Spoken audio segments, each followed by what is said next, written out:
Yo, what's up? Kung tatanawin ang pupuntahan, parang malayo ka pa. Pero kung lilingunin yung pinanggalingan, malayo ka na.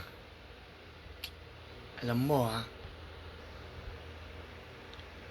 kung titignan yung yapak ng iba, parang napag-iwanan ka na.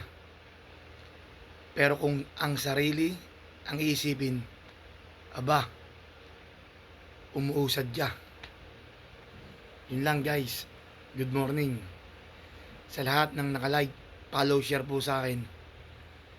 Hindi man po sabay-sabay. Lahat po kayo mabibigyan ng tropa, ng grupo. Yun lang, ingat tayong lahat guys.